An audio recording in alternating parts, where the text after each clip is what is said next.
Welcome to Crypto Sapiens, a show that hosts lively discussions with innovative Web3 builders to help you learn about decentralized money systems, including Ethereum, Bitcoin, and DeFi. The podcast is for educational and entertainment purposes only, and it is not financial advice. Crypto Sapiens is presented in partnership with Bankless DAO, a movement for pioneers seeking freedom from the limitations of the traditional financial system. Bankless DAO will help the world go bankless by creating user-friendly on-ramps for people to discover decentralized financial technologies through education, media, and culture. Hello, everyone, and welcome back to another episode of Crypto Sapiens. Today, we are chatting with Metadreamer, founder of Metafactory and all-around meta thinker in Web3. We pick up the conversation with him sharing his interest in technology and startups from an early age, and how his fashion startup evolved into Metafactory. We touch on the inequality and inefficiencies of the fashion industry and the way Metafactory is changing that. We also discuss DAO tools, NFT wearables, and the Metaverse. Tons to unpack here, so let's get started. Yeah, thanks for having me. I go by Metadreamer. I'm a software engineer and designer. I've been working in the crypto DAO space for just over 2 years now. I'm a part of Metacartel Ventures, helped start Metafactory, and we've worked on projects like Source Credit and Coordinate and a few others. And yeah, I'm about all things meta. Heck yeah, man. The meta meme runs deep, even in your name. Well, that's cool. So why don't we do an introduction as much as you're interested in sharing about like where you started, right? In terms of like your path leading to Web3, kind of how you discovered that and how all of that helped inform Metafactory being developed. Yeah, for sure. I think so. It originally started back in like, junior high when I was like playing RuneScape. And just like other MMORPGs and just like gaming a lot as everyone was, as who's my age, kind of growing up with the internet, but still sort of, knowing a life pre-internet. So I think the internet in general like had a big influence on my path in life, and did teach me a lot. And I was actually this might be doxing myself a bit, but like born the same year that like a lot of the early internet technologies were created, like JavaScript and some of these other languages. So that was like a weird synchronicity or cool thing. But yeah, and then in high school, I used to build and sell computers. My Asian parents didn't let me get a job because it's the whole focus on school and don't worry about money type of mentality. So I had to like find my own ways to make money. So, from back then, I sort of had this like, almost as a forcing function, have gone through this path of like, not just like following that traditional script of like, oh, you're going to get a job and do this, you do that. I have to sort of think outside the box and find my own ways of like making money through the internet. And there's I started like mining Bitcoin, and then doing a bunch of these things online, and just like from RuneScape too, it taught me a lot about supply and demand and markets, and with the Grand Exchange and all that. So I think my time playing RuneScape influenced that too. And then I think from there I went into computer engineering in university. I had more of an interest in AI, but I also had a fashion tech startup that I was working on while I was in school. And so a lot of that stuff actually came to a head when after I graduated. I was just doing some consulting work, building like web and mobile apps, like full stack development type of stuff. And I was about to actually go into grad school for AI when that was around when all the sort of 2017 crypto hype was happening, or after that actually. And then seeing that this all this like incredible stuff being built in the Ethereum community with like DeFi and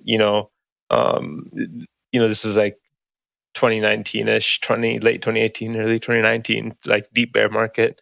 Seeing that, holy crap, in like deep bear market, there's still like all this crazy innovation happening here. Like there must be something deeper than that. And I'd heard about Ethereum and bought Ethereum back in like 2016, 17. So that was like I saw it as like an investment thing. I sold my Bitcoin early, so I was salty about that. But I saw Ethereum, I was like, oh, here's the next opportunity. But it didn't really like hit me deeper until I really started to get involved in the community and start to understand deeper what's really going on in the space after seeing like, deep bear market, all these incredibly smart people are still super interested in this. And then, from there, I went to my first like crypto conference at DevCon 5 in Osaka. And, just really getting to meet people and see what the community is all about. And, originally I was like, oh yeah, I didn't really see myself like actually contributing to the community because I was like, I don't know Solidity. So what use am I going to be? But then after going to the conference, I realized that like 95% of people there don't know Solidity, and it's much more than that, much bigger than that.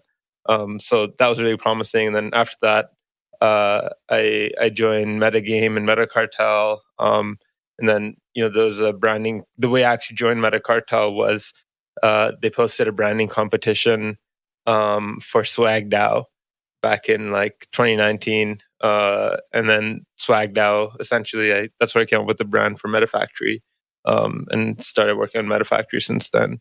And the idea for Swag DAO actually started in DevCon 5 in Osaka too, where they saw all this like, merch and, everyone wanting this merch. There's all these like merch booths and merch tables. And, they were like, oh, what if we just made a DAO that could like make merch for others? And then that was like the original idea.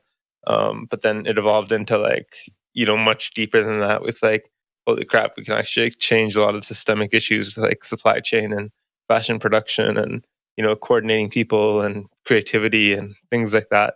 So yeah, that's kind of the story till present. Yeah, man. I mean, tons to unpack there.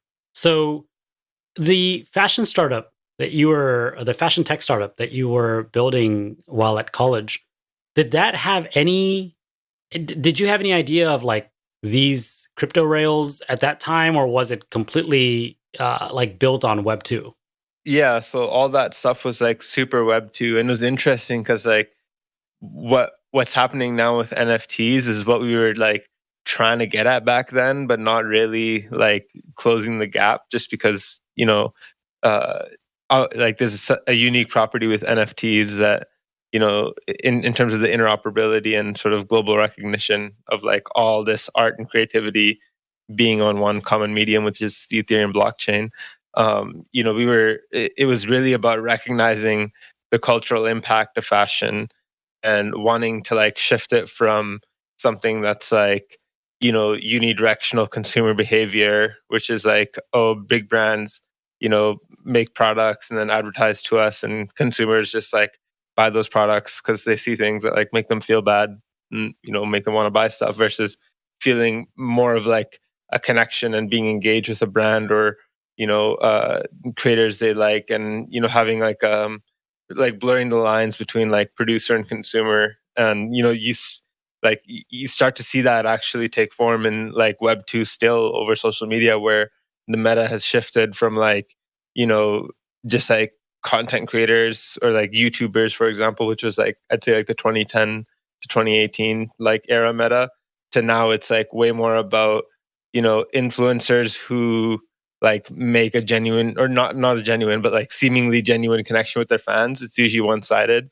So people feeling like some sense of like attachment. Like the Kardashians, for example, their secret formula was that they made their whole audience seem like they were just like another one of their friends, and that sort of, that became the meta. And people, TikTok and, Snapchat, like the shift from like Instagram to Snapchat and then TikTok was all sort of,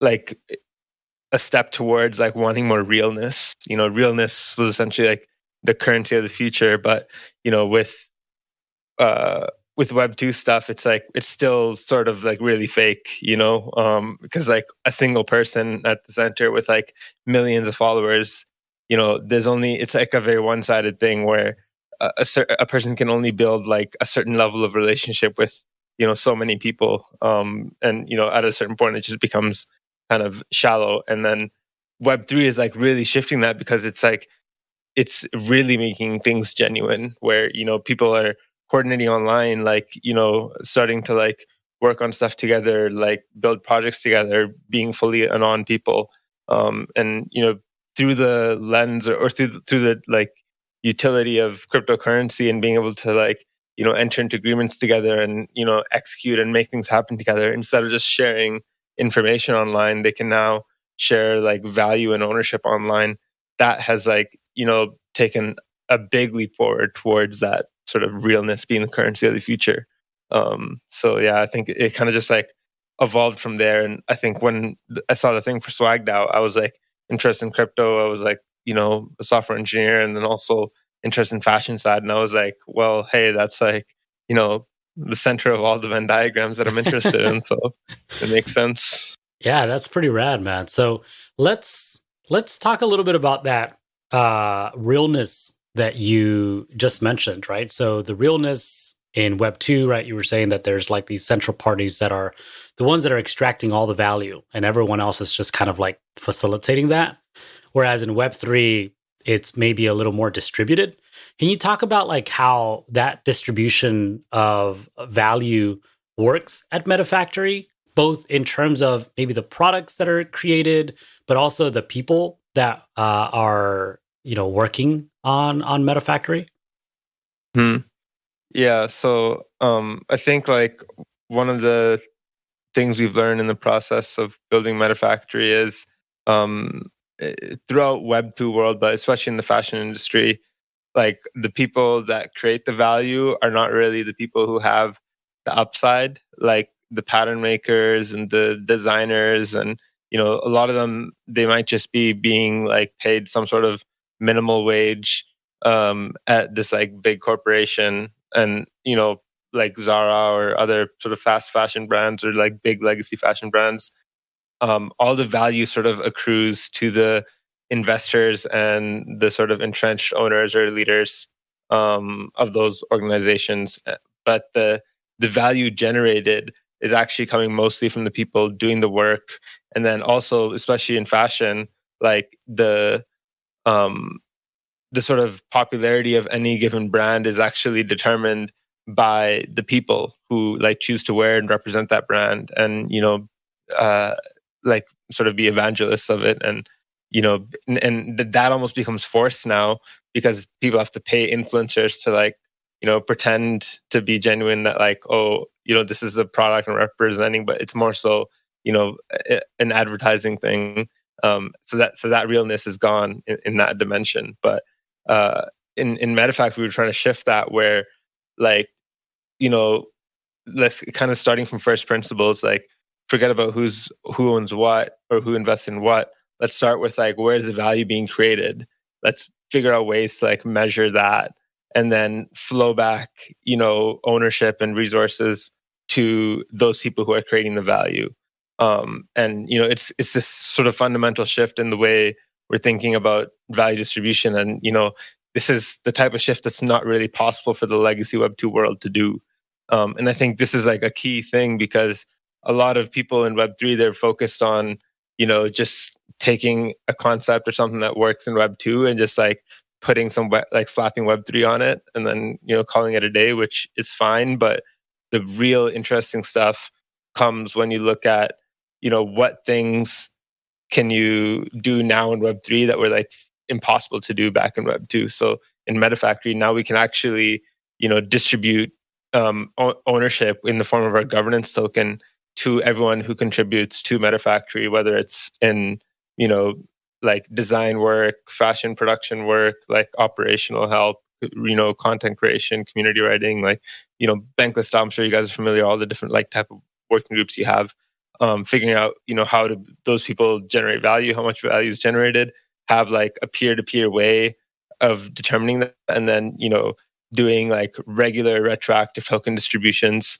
to those people, and buyers as well, actually. So the big part about Metafactory originally was, we wanted to support the people who chose to support us, and give them a say in the future. So instead of like just buying something as a consumer, you buy it and then you get this governance token that can help you influence and shape the future of that brand or product. So it becomes that sort of entry point, or sort of the open arms for them to like come and engage more or do more.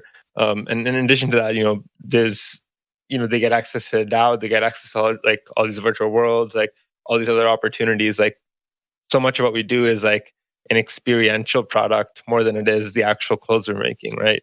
The experience of being a contributor to Metafactory, and being a part of this community, and engaging and doing these cool things, like that's the real product more than it is the physical merch we're making. That's almost a means to the end. So you mentioned, like brands, right? And so one of the things that I think you and I have talked about in the past is kind of like how the fashion industry is broken today. I think that there's a lot of fashion giants, the Nikes of the world and the Lululemons. Like, as far as you see it, and like how Metafactory is building out, as a community, as an ecosystem, like, and how are you able to, or how is the organization or the DAO able to like work differently, I guess, in terms of like how the decision making happens? I think you mentioned to some degree in terms of the incentives and reward structure for people who are contributing to the project and creating this value. Like, can you maybe describe some of the key challenges in terms of like the traditional fashion industry and how it's broken, and then how Metafactory is seeking to solve some of those through some of the systems that it has put in place, both for its creators, but also maybe even for like a token holder or for other projects that are collaborating with it? Yeah, so I mean, there's a lot definitely of issues that we're kind of tackling in different ways. I think one of them, of course, is like sustainability. Huge problem with like legacy is like there's this the way of operating is usually you produce a bunch of stuff, sell what you can, and then have like a discount sales season to like move the product you couldn't sell, and then if there's like any leftover, you literally just like burn it or throw it away. And there's like an incredible amount of waste that goes into that. Gucci, for example, burning like literally metric tons of shoes because they can't put them back on the market because they would devalue the product, the value of the brand, if they sell them for too cheap.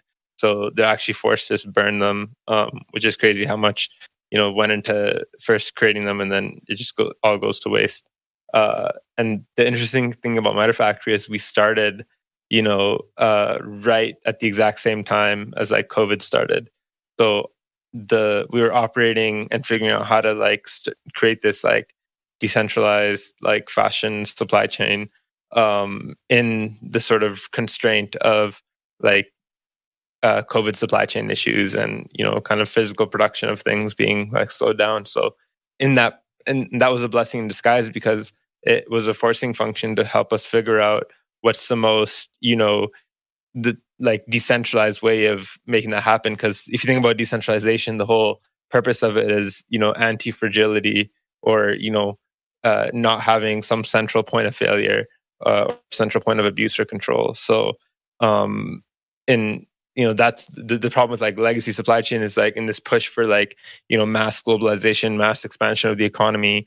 Like we didn't really think about what happens when like stuff like hits the fan, or is this the whole it's like there's tweets recently saying how like everything is a Ponzi when you think about it. So in that sense, like the way the legacy world was built, it's like just like not designed for it. And it's interesting because now in that process, like there's been a lot of people we've connected with through Metafactory that have been working on ideas for like more sustainability and sort of micro factories for like localized production, so that people can we're not like shipping things like across the world and, spending all that. We can actually produce more localized to different regions and, with materials and products that are specific to that region.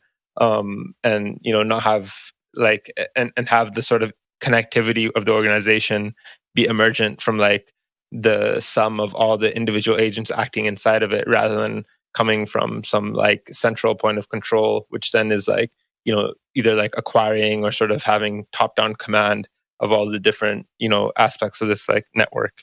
And a lot of people we've connected with from like the fashion industry, like they did not like the legacy industry did not give them the time of day when it came to like their evolutionary and revolutionary ideas on how to improve things, because they were too stuck in their old ways.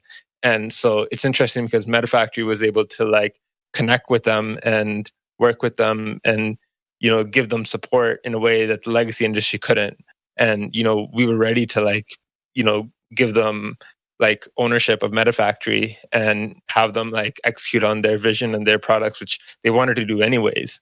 Right. So it's like a huge like win-win situation where these people like were wanting someone to like enable them to like put their ideas out there. And, when it comes to zero waste design and, kinetic garment theory and, microfactories and like digiphysical, production and tracking of royalties and, like, for example, like pattern making, it's like, if a pattern maker could like tokenize their pattern and then open source it so that anyone else can create derivative, like, apply different like graphics or designs to the same underlying cut of a hoodie, for example, that's like innovative, and then actually get royalties back on all the work that they did there. That would be huge, because the issue normally in fashion is like, if you work in fashion and you want sort of the upside of ownership, you have to sort of start your whole own brand. You have to like figure out the marketing side of things. You have to figure out production. Like, you just might be a pattern maker, but you have two choices. It's just like go work for some wage salary at a corporation, or figure out how to do everything yourself. Which for a lot of people, that they might not be that sort of like business oriented or whatever, like hardcore working people that can make that happen. So they just have to settle for that. But in Metafactory, we changed that because we can let people focus on the thing that they want to focus on and the thing that they can do best, and then let other people sort of fill in for what they can't do, but distribute ownership and have the upside of like everyone having their own sort of company or own initiative, but in a way that's like collectively owned.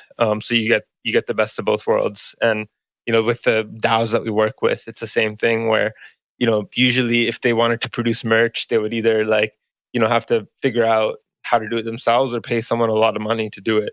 With Metafactory, we literally pay them to drop merch with us, which is like crazy if you think about it. But it all works out because because we actually can, Metafactory is like tuned to recognize value in all the places where other systems aren't. So we recognize the value in a community bringing customers to us. So we've done drops with like Sushi and Yearn and Bankless and like all these like sort of big communities. And when we're essentially like summing together the clout of these communities and cross-pollinating people between these communities. And there's a certain sort of prestige now to like doing a drop with Metafactory. And it's because we're sort of putting these communities together in a positive some way. And the value of that is like essentially the reason why we just, if you want to do a drop with us, we give you robot tokens proportional to how well your drop sells. And a lot of the time those robot tokens would actually be worth way more than the value of the sales if we were to like take some sort of cut and then give them some part of the revenue. That's a sort of normal transactional like business way of thinking about it. And for us, that like really complicates things, because this is a bunch of like legal issues around if we're actually selling and producing physical products, it's like tax issues and like all these things you have to take care of. So that whole structure to it, which the separate like LLC and DAO structure, like figuring out the legal engineering, that was another part of it too, of like how do we actually do this like physical real world operation in a like compliant way while also having and experimenting with this DAO. And the two entity like model worked out really well as a way to like operate. Is we have essentially, it's like an oracle into the real world with this LLC, and then the DAO members have access to see like all the like financials and legal paperwork, and everyone's in the DAO is like compensated in the same way. But we have this separate sort of container from in the legacy world that can act. It can pay taxes, it can take payments in fiat, it can do all those things. And when we were working with Bankless too, a lot of the value that working with Metafactory, a lot of these communities get is actually not in the merch, but in us. We end up like advising people on DAO structures and tokenomics and stuff, because in the process of building Metafactory, we've had to figure out a lot of this stuff. And when we talk to people, they sort of see behind the scenes, and when they're working with us, they see behind the scenes of what we're doing, and it like it can be pretty inspiring and give people ideas on and we end up helping people figure out their DAO structures and how to build and grow their DAO. And that's exactly the case with Bankless. Is before like Bankless DAO happened, we were working with them on their merch drops, and as they were like designing Bankless DAO, the whole like to like the LLC and the DAO being separate, and compensation and like measuring value and like all these things, like it all came up, and it ended up being like so the collaborations actually end up being much deeper than just like the surface level, oh, we're doing merch or doing the drop. And and that's the cool part about it, is like the merch is actually an enabler of like a lot of other things downstream. And it helps people like represent the culture and all this stuff, but it's so much more than just like oh, I'm wearing this logo or representing this logo, or this like really transactional thing. It's a much like deeper positive sum relationship we build.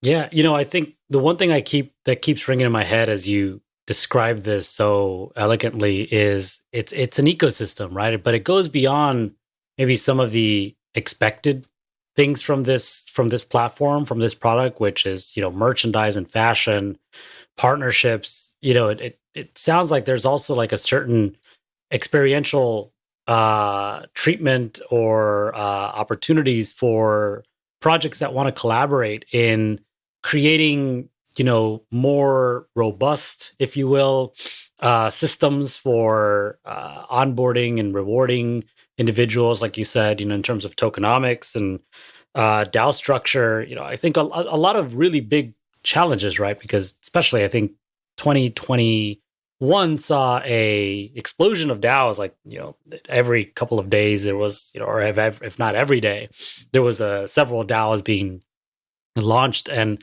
I think with that comes the challenges of like, well, how do we get started? How do we build out a structure that has good governance and is inclusive and thoughtful in its design? And if you have a token, which most projects do, it's like, how do we find ways to create incentive alignment with our contributors, and both core contributors and those that pop in and just want to support the project in some small way and irregularly.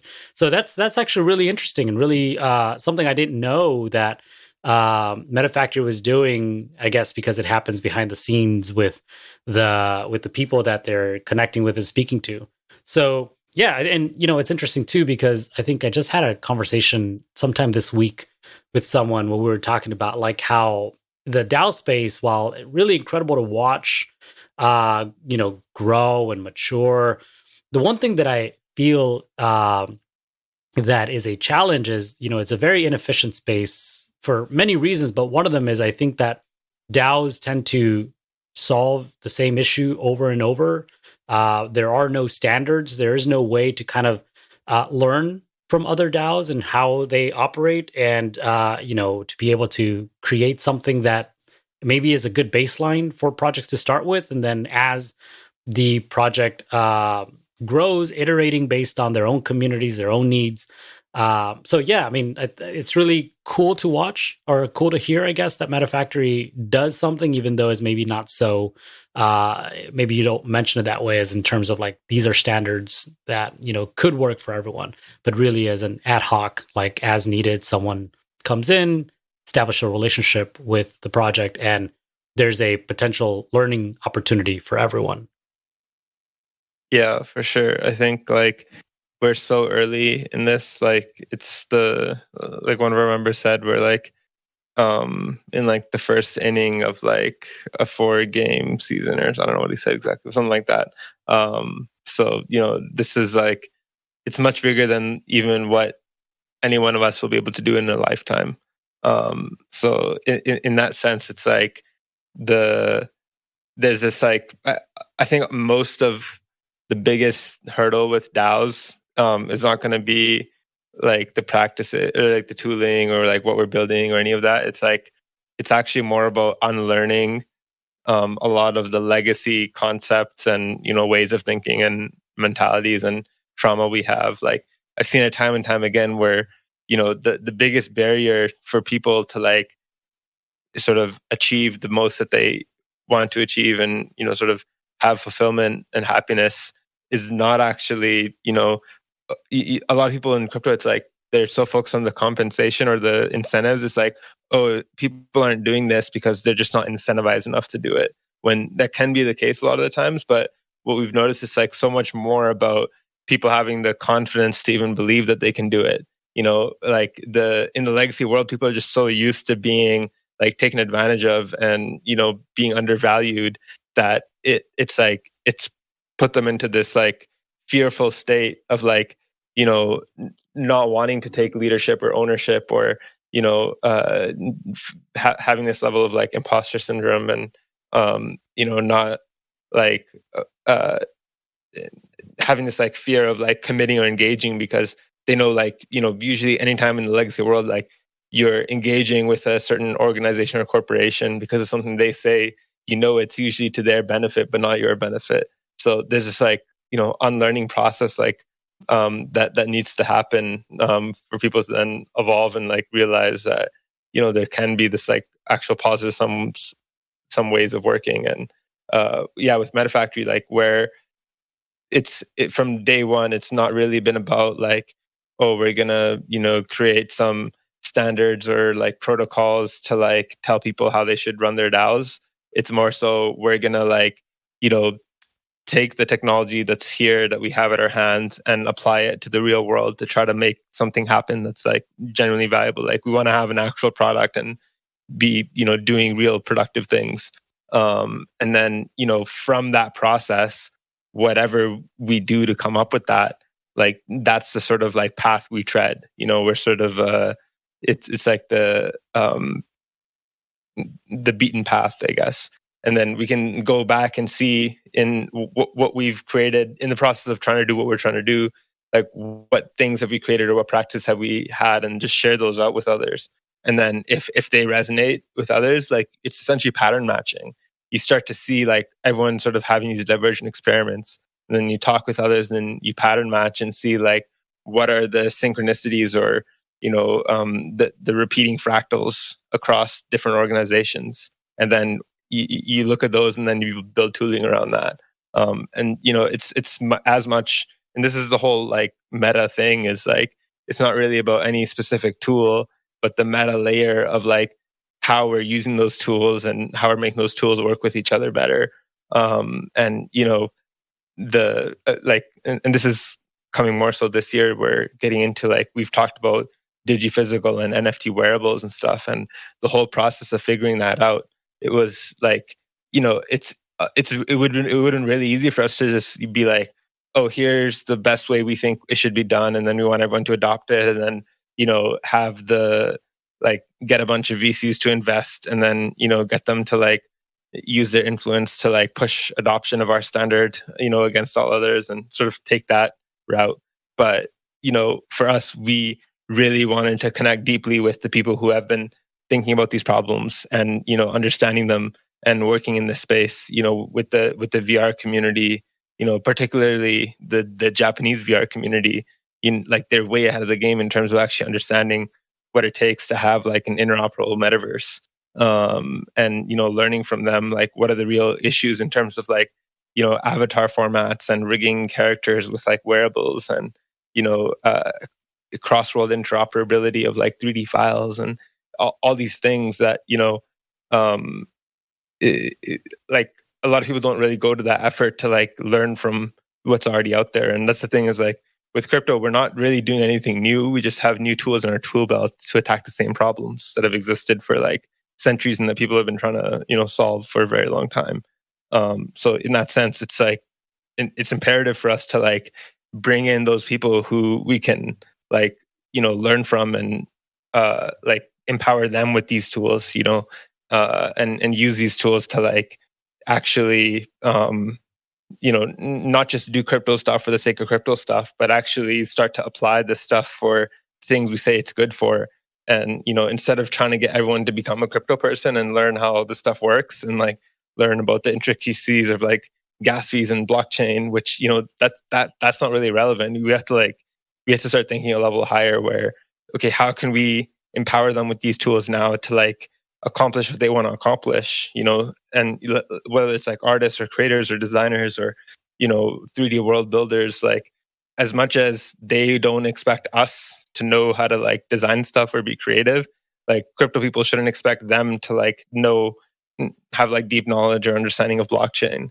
But we still need to be able to bridge the gap and work with those people. And with Metafactory, we've been doing that with like whether it's on the fashion side or the metaverse side. Like the intersection of like the metaverse community and the crypto community is like very small right now. And a lot of crypto people like talk about the metaverse, but are kind of disconnected from the people who have been building on it and like thinking it's definitely getting better now. Like a year or two ago, it was like very little overlap. It was like basically Jin and like 10 other people, but now it's gotten much better. But yeah, I think there's that for us. It's always been way more about having fun and like connecting with the right people than any sort of like vanity success metrics or this sort of like Web2 corporate model of like the main central goal being like maximizing GDP, maximizing revenue, maximizing like stock price or quarterly revenue or whatever it may be. Yeah, no, to your point in terms of slowly cross-secting or intersecting with VR, I've seen a few people in that I would consider established people in the VR space slowly appearing in the comments of some of the other people that I follow on Twitter that are regularly talking about crypto and Web3. And so it's really, but it's not fully there yet, right? Because I guess another thing, prior to working in this space, with Web3, I guess, in terms of decentralized technologies and crypto, and I was building in the VR space, and so I was attending events regularly, VR events, and going to meetups, and got to meet some really interesting people that were thinking about VR. This is like 6-7 years ago, and now being I would consider myself fully immersed in this space. I peek over at those other communities. I'm like, nope, not there yet. We're not talking together yet.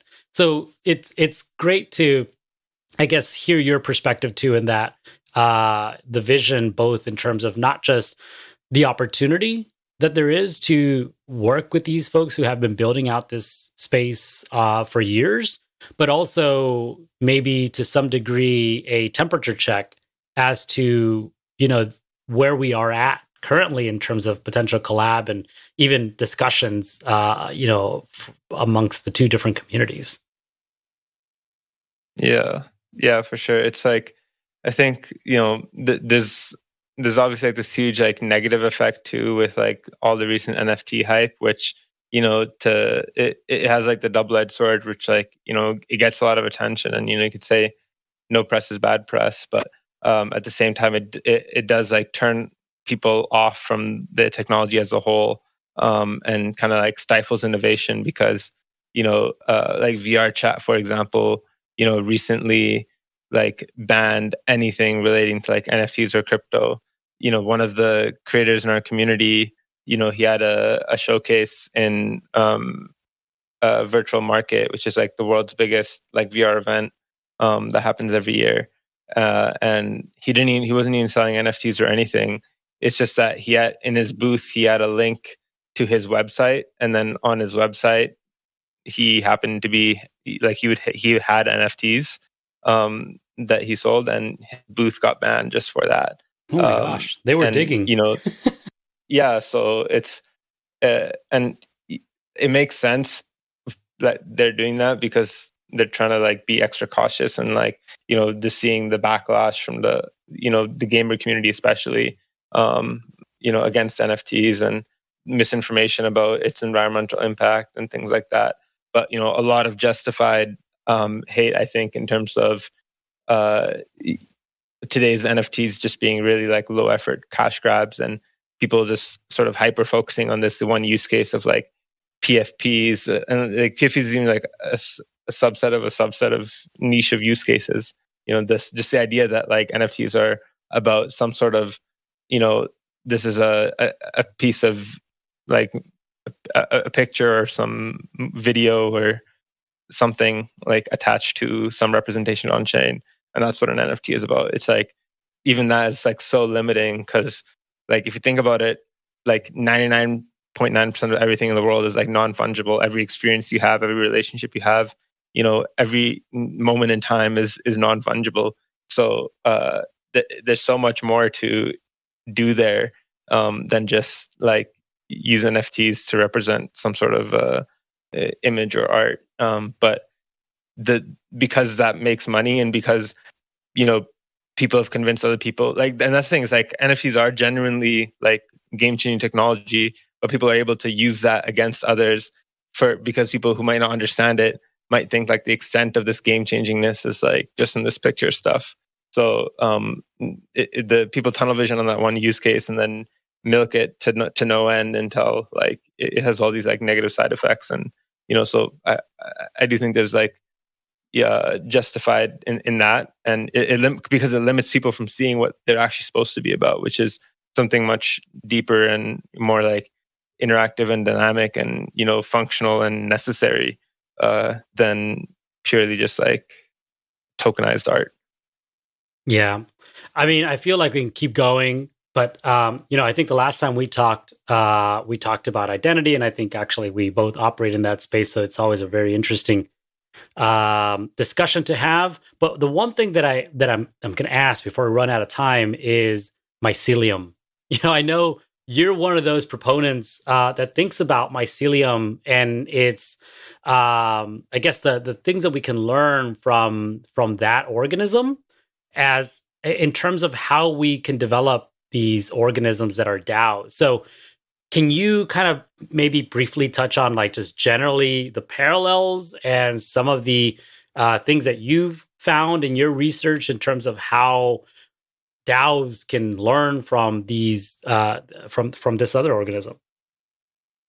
Yeah, for sure. So Mycelium, anyone who isn't aware, it's essentially like it's like the nature's internet or nature's blockchain. Essentially, it's like deeply interconnected like systems underground that act as like ways for all sorts of organisms, fungus, forms of mycelium, but trees, plants, like they all sort of communicate and distribute resources and nutrients and like sort of send signals through that like interconnected network, and it can be many miles long, and it's an actual like organism somewhere in between a plant and an animal, and this sort of forms like a lot of like nature's intelligence, or the vehicle from which like nature distributes information and value and resources.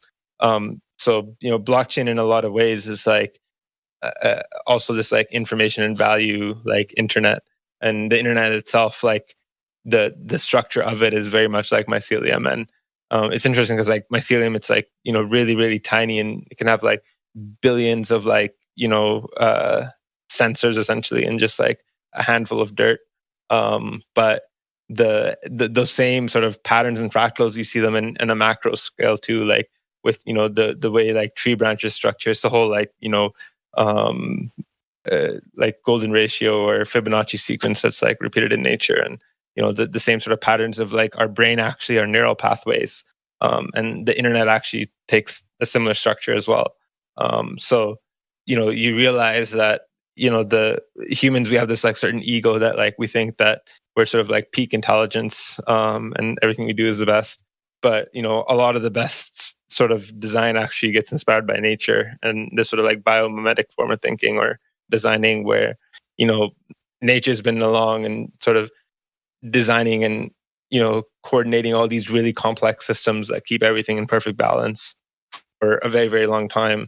And instead of us creating this more like mechanical sort of human like top-down way of thinking or doing things, which is like very new and sort of not evolved, because even the concept of garbage, for example, like nature doesn't have the concept of garbage, humans invented it. And it's like a big regression, because with nature everything just decomposes, and that actually happens with like mycelium and fungus as well. That it serves that purpose of like decomposing something and putting those nutrients back and reusing them.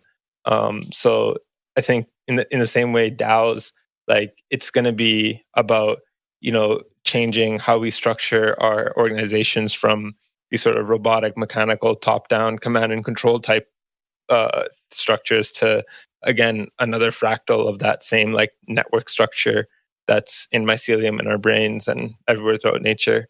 And use blockchain and DAOs to like coordinate human labor essentially, and use this information and value highway to like distribute resources to where they are, from where they are to like where they need to be, like really rapidly in real time, and allow people to like emergently coordinate and do stuff together and exist for as long as they need to be, and then as soon as it's not needed, it can be like decomposed, and then the energy sort of redistributed throughout the system.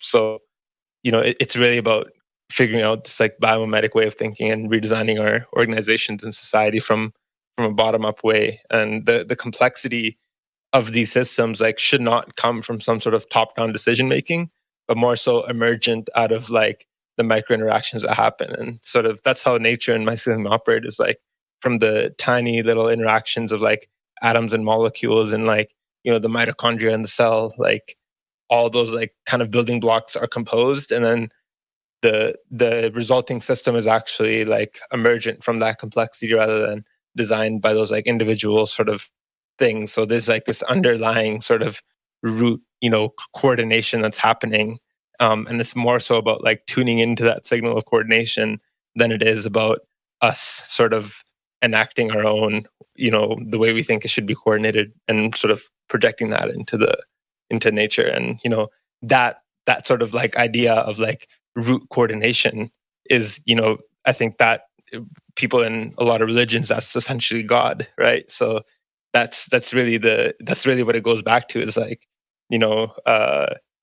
recognizing that the world that we're in, it's like way more complex and strange and weird and powerful than any one of us like designed or could have even asked for, right? We didn't really ask to be here or like had any part in this complex system that even created us. So to think that we are actually more intelligent than it is like very I think immature way of thinking. So I think that's the next step for humanity to evolve, is actually to go back and realize the real systems in which it needs to operate in.